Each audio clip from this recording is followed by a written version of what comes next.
Magandang hapon sa inyong lahat. May Q&A pa pala dito.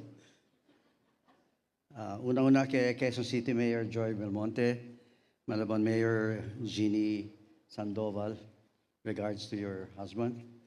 Part of the Spice Boys, right?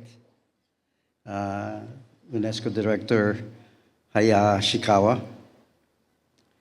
To my colleagues from MediaQuest, TV5 and One News, and our friends, a pleasant and wet afternoon to all of you.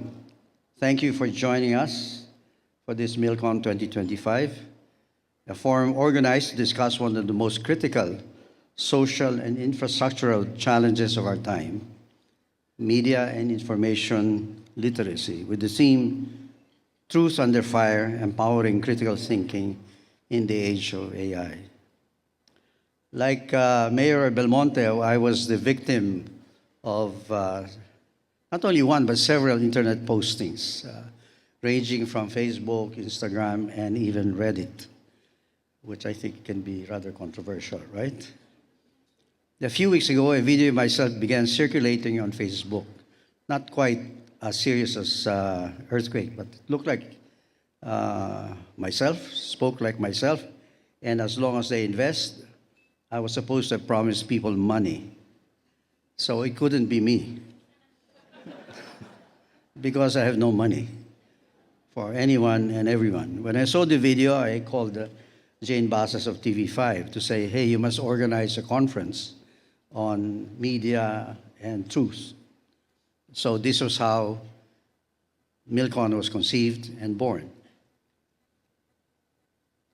Seriously, that is fake news.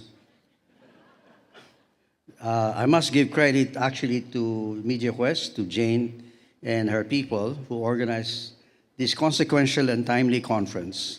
So thank you to our partners in UNESCO, which leads the global mandate to information access and critical thinking, both of which are needed by a multilingual and intensely social media society as ours. My thanks also go to my friends and colleagues, co-workers at MediaQuest, TV5, and One News, especially. But that fake media reminded me how easily we can weaponize technology to take advantage of people, or to use technology to compensate for all the frailties that make us human. That is why today's gathering is so critical. So we ask, how can we better tell what is real from what is false? And how can our institutions function in an environment where our perception of truth is doubted or debated every single day? In many ways, the way to look at information management would be both the supply of information, whether that's debated or doubted, as well as the demand for information. I notice this crowd is very young. And I feel very old when I look at the students, especially in this part of the audience. But let me just remind you, getting old, there's no practice in getting old, right? Mayor Joy, I mean, your father is 86, right? 86. So the first question must be, how does one know the truth? Especially when it's coming from the internet, especially from ChatGPT. I had a meeting with Amdocs, the biggest and leading IT company in Israel, listed in the New York Stock Exchange, and one of the best in the world. And one of the things that we talked about was ChatGPT. If students were to rely on their thesis or term papers from ChatGPT, how do you know that what you are writing about reflects the truth? In our days, we have to go to the library to check on books, read books.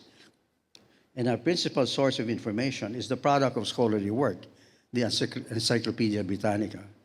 I don't know whether that still exists, actually, in libraries.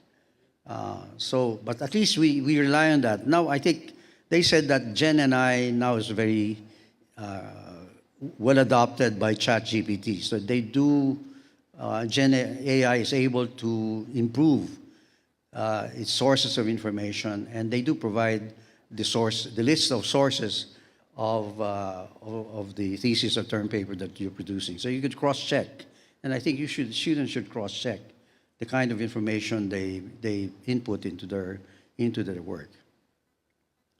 It is easy enough to refuse the obvious untruths. The claim, for example, that the ocean is green, like LaSalle, or that Globe has the best network in the Philippines. Joke only. But deception these days rarely wear its masks plainly. My philosophy professor at the Ateneo, Father Farios, SJ, gave our class an example of how truths can be difficult to define or discern. He said, say you're driving on one of our ghost provincial roads on a hot sunny day, and you see ahead of you a pool of shimmering water. What do you call that? Mirage. The water does not really exist, but your experience of seeing it is, as such, real. So that story describes our contemporary condition. We are surrounded by illusions that appeal not to reason, but to our desires. We see what we want to see, and often what we most desire is what betrays us. Think of those emails from a Nigerian prince promising loans or riches. The text message that says you won a raffle you never join, or the scantily clad woman who says she's looking for a successful older man.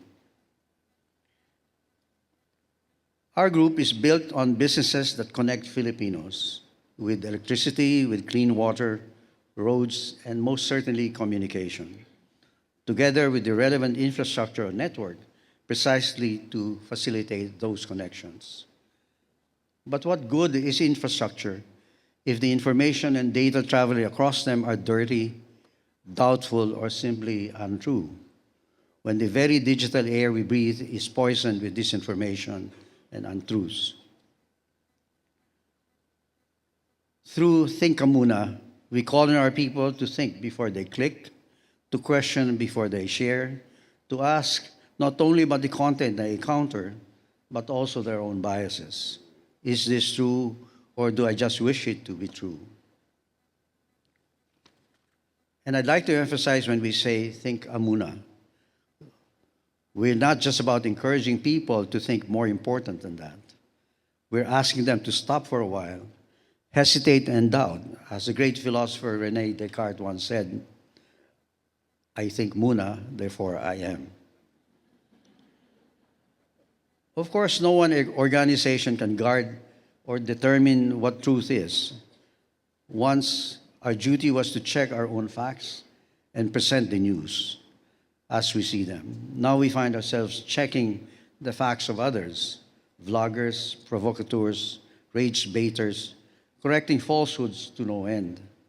Those in media may sometimes feel like Sisyphus, or his more contemporary incarnation, our very able and active Secretary Vince Dizon. On the other side of the communication process, our duty is to decide whom exactly we can trust.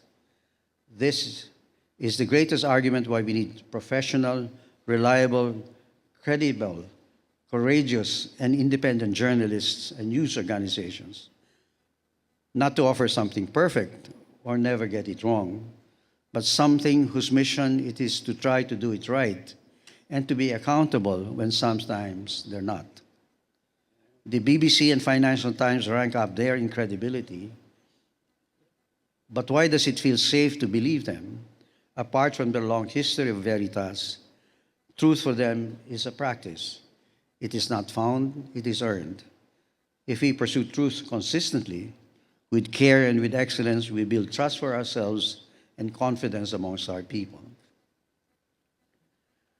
I think Mayor Sandoval said this, alluded to it anyway earlier. Thinkamuna's mission, therefore, is to safeguard the truth.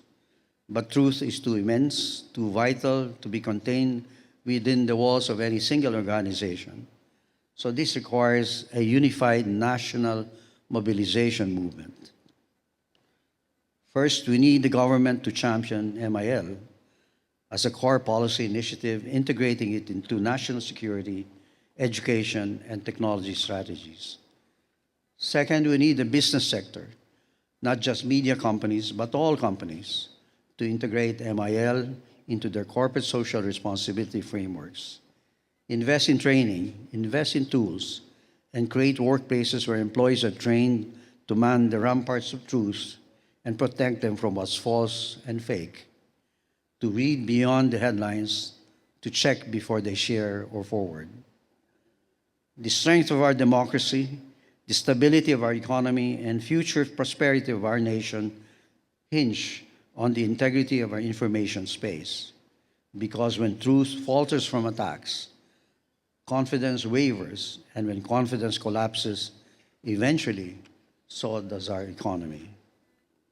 And finally, third, we must address the demand side, you guys, not just the supply side of information. In this part, the academia shapes students who can question bravely and think carefully, and tell our people that freedom of expression carries with it the obligation to think clearly, critically, and courageously. To conclude, we often speak of nation building in terms of bridges, towers, fiber, power plants, steel, and iron. But the truest foundation of a democracy is neither one of those. It is truth. A people misled cannot move forward, but a people informed cannot be defeated. Thus, my hope is that we all leave this hall resolved this afternoon. Maraming bumabaluktos sa katotohanan, pero mas madami tayong mas gusto ang katotohanan. Let us now grow weary of the work of discernment, and in the Lord's words, let us go forth and multiply. Let us invite more Filipinos into this alliance of truth seekers. We should not yield the space to falsehood. We should not let noise drown out reason. We should not let lies become the language of our nation or any part of our government. I'm not referencing anybody specifically. We should teach each other. We should learn from one another, and we will prevail indeed. So again, Thinkamuna. Think first, speak through, and that is how we build our new future. Maraming salamat po sa inyo lahat, and congratulations, by the way.